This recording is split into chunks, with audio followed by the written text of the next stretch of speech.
In the middle of the night, Daniel and Lucas are crossing a dark road in their car. Lucas has been drinking a lot of water, so he needs to pee and Daniel has to pull over. While Lucas relieves himself among the bushes, he hears the car horn being honked several times until it gets stuck in a continuous pitch. Lucas rushes back to the car and is shocked to find all the doors open with no Daniel in sight. When he closes the trunk, he notices some scratch marks. Then Lucas gets in the car and tries to call Daniel, but his phone is on the dashboard. At that moment Lucas hears a noise, so he looks around. He doesn't see anything, but he's getting worried, so he closes the door, which turns on the radio and startles him.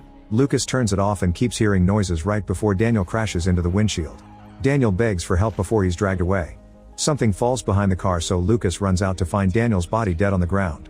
Terrified, he rushes back to the car and notices a mysterious man standing by the road, who disappears in a blink. Lucas desperately tries to start the car to no avail and screams when he sees the man appear by the window.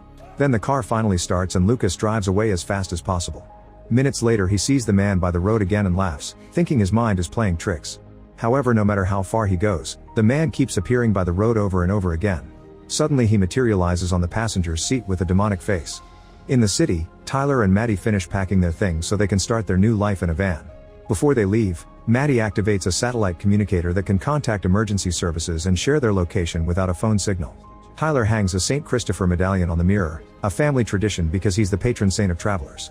6 weeks later the couple is enjoying a beautiful beach.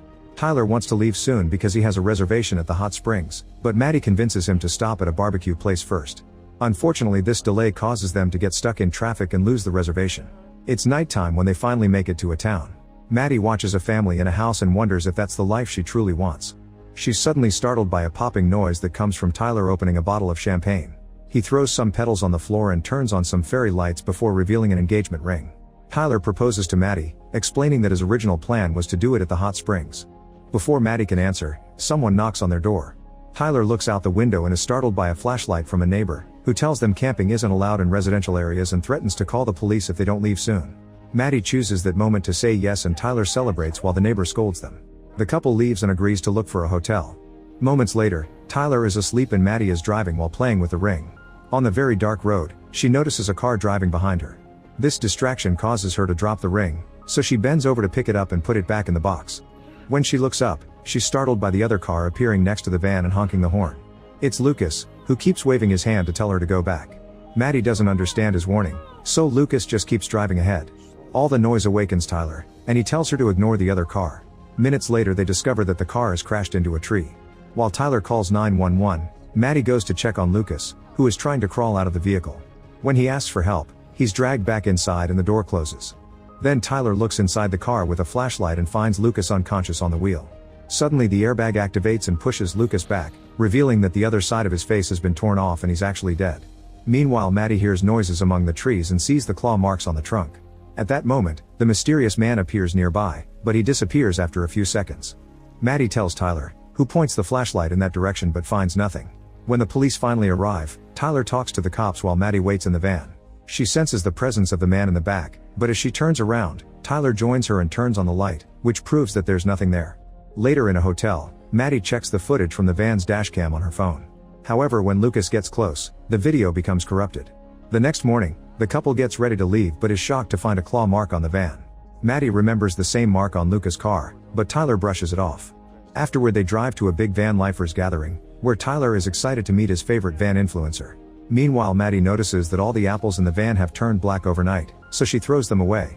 When Tyler shows off his van, the influencer notices the claw marks, so the couple shares what happened last night. The guy advises them to park at 24-hour gym parking lots, where they can stay safely and use the showers. While the men chat, Maddie goes on a walk and she's handed a religious pamphlet. She almost throws it in the trash but notices the pamphlet guy watching her, so she puts it in her pocket instead. On a board, Maddie notices a bunch of missing person posters. Among the pictures, there's a drawing of a stick person with claw marks on their stomach. At that moment she's approached by Diane, who has been living on the road for over 20 years. Maddie admits she hasn't been able to adjust so far, but Tyler is very happy, so Diane assures her it's normal. When Maddie shares what happened last night, Diane tenses and asks if she stopped. Maddie's face full of fear is her answer. Diane tells her to stay off quieter roads and not to drive at night. If she has to do it, then she must never stop. When Maddie returns to the van, she discovers that Tyler removed the claw marks. That night, the couple joins the van party. While Tyler has fun, Maddie thinks she sees the mysterious man in the crowd. Tyler distracts her by making her dance. After the party, The couple decides to follow the influencer's advice and goes to a gym. Tyler stays a little longer, but Maddie returns to the van after her shower. In a white car, she notices two guys watching her, and this distraction almost causes her to get run over by a truck. Luckily, she dodges it and keeps moving while the white car leaves. When she's about to reach the van, she hears a noise and looks around, but she finds nothing. She turns to the van again only to discover it's somehow moved. As the parking lot lights flicker, Maddie rushes toward the van and hears steps behind her. Once again, she doesn't see anything when she turns and the van appears further away. A terrified Maddie runs as fast as possible, and this time she manages to get inside. Afterward, she checks the dashcam and confirms there's nobody around. At that moment, she gets a message on her phone with a new dashcam video from the night on the road. This time the footage isn't corrupted and shows the mysterious man inside Lucas' car. Suddenly the van alarm starts wailing and Maddie has to turn it off. Then the lights begin to flicker, so Maddie checks the dashcam again only for the monitor to go completely dark. When she hears a door opening, she turns around but the van is still closed. Maddie taps the screen until it works again and is shocked to see the mysterious man in the parking lot before the screen turns dark once more. After some more tapping, the man's demonic face appears on the tablet and Maddie screams. The van shakes as something repeatedly hits it, and a terrified Maddie quickly uncovers the windows to look outside, but she sees nothing. Then she texts Tyler, urgently asking him to come back. As the back of the van opens, Maddie fastens the seatbelt and tries to start the engine to no avail. Suddenly the door closes and the man appears in the back of the van. Maddie wants to leave, but the seatbelt tightens around her chest, making it hard to breathe. The man then puts his creepy hands around her neck to start choking her. In the mirror, Maddie sees his hideous face. She tears it off to attack the man, but what actually hurts him is Tyler's medallion. This allows Maddie to get out of the van and reunite with Tyler to tell him what happened. While Tyler searches the van, Maddie finds the medallion on the ground and notices it has a burned edge now. Tyler doesn't find anybody and the dashcam doesn't record if the van isn't moving, so Maddie shows him the footage of the road to prove her story. Unfortunately, the mysterious man doesn't appear in Lucas' car anymore. The next day the trip continues and the couple stops at a small souvenir shop. Maddie finds a book titled Haunted Highways of America and learns about the Hobo Code, which is a system of symbols that travelers use to warn each other. One of these symbols is the claw mark, which means not safe here. When the couple leaves the store, the mark is back on the van. Later on the road, Maddie sees the symbol of the stick person with the claw mark on a big sign. That night the couple parks the van in the forest. Maddie researches the symbols on the internet and comes across many pictures of destroyed cars. An article about the stick person with claw mark says its literal translation is a not safe man, but most people think it means the passenger. The 3 scratches alone mean that the passenger is near. The website also has stories of people who encountered the passenger, saying he torments travelers by making them see things that aren't there. Tyler interrupts Maddie's reading to show her that he's set up a projector. While they watch a movie, he reveals that his boss called him and offered him his job back with a better salary, but now it would be remote. Maddie isn't excited about the idea and Tyler points out that she isn't wearing the ring, so she finally admits she doesn't like the van life. She grew up being pushed around foster homes, so now she wants stability.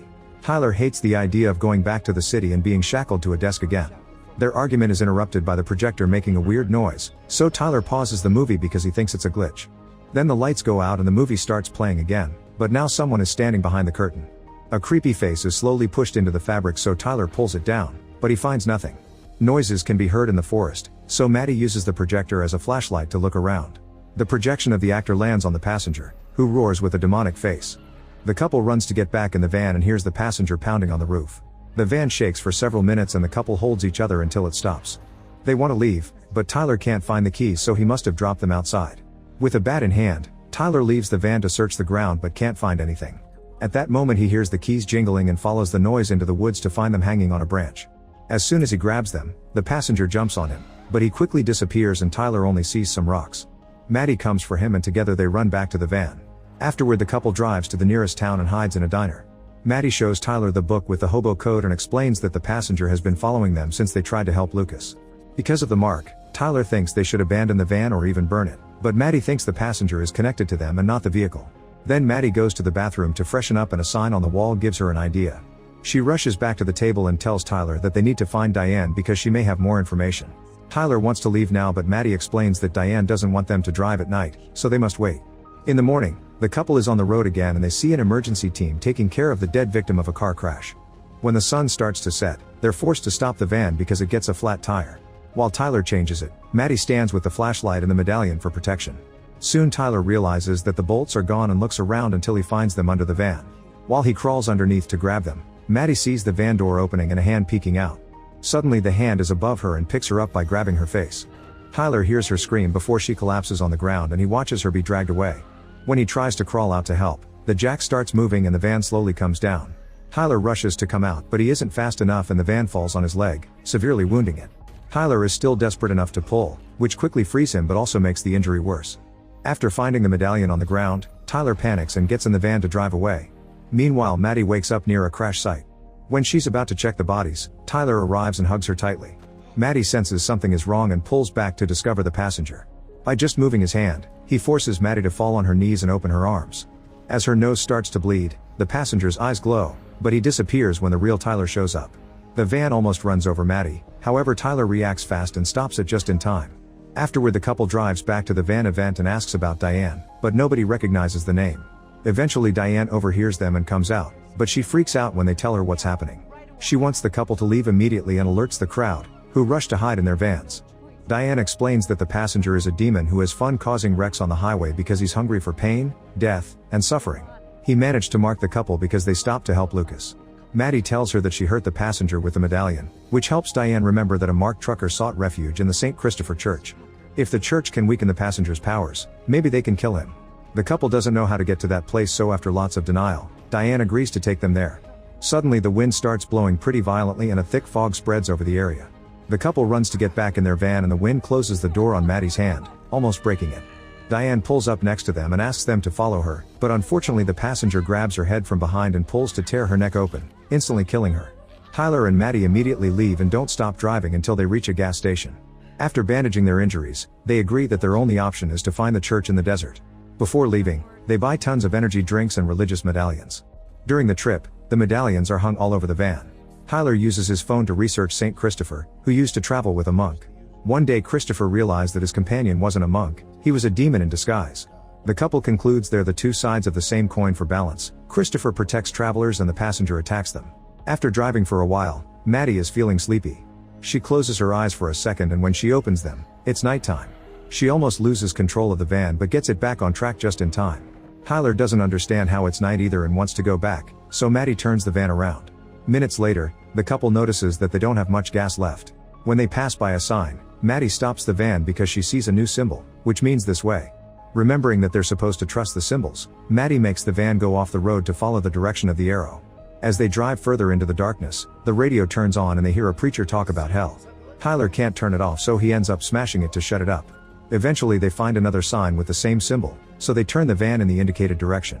Moments later they arrive in an area filled with abandoned vehicles. Tyler goes out first to guide the way with his flashlight, but Maddie worries when she sees him freeze. She rushes to his side and finds him staring at hundreds of bodies on the ground, which surround the church in the distance. Tyler thinks the bodies aren't real and the passenger put them there to slow them down, so the couple gets back in the van and starts driving. Maddie cries as the vehicle runs over the bodies. Suddenly the back of the van opens and the medallions fly toward the passenger in the middle of the field. Tyler quickly closes the door, but when he turns around he finds the passenger in the van. The demon brings Tyler down and quickly disarms him when he tries to attack with the bat. After Tyler gets thrown around the van a few times, he takes off a medallion from his neck, but before he can use it the passenger breaks his arm. Tyler desperately tells Maddie to get to the church right before the passenger throws him out of the van. Then he comes after Maddie, who drives as fast as possible. When he's about to touch her, she stops the van and the force throws the passenger through the window. Maddie immediately hits him with the van and he holds on to the hood as she drives straight into the church. After destroying several walls, she presses the passenger against a St. Christopher statue, causing him to screech in pain. Unfortunately the passenger can still move and crawls on the hood to come after her. Maddie hits the statue again to make it fall, then she pushes the passenger back to impale him on Christopher's staff. The demon roars in agony as his body starts to come apart. Suddenly the passenger explodes and sets the whole church on fire. The van is out of gas, so Maddie comes out and dodges the falling debris. At that moment Tyler finds her and together they go outside. The couple then sits on the ground to watch the church burn. Tyler thinks they've lost everything, but Maddie still has the ring. He finally puts it on her finger and they share a kiss before they hear sirens. It turns out Tyler used Maddie's satellite communicator to call for help. He tells her that now he's ready to return to the city and live a stable life. Make sure to subscribe and turn on notifications so you can watch more videos like this. Thanks for watching.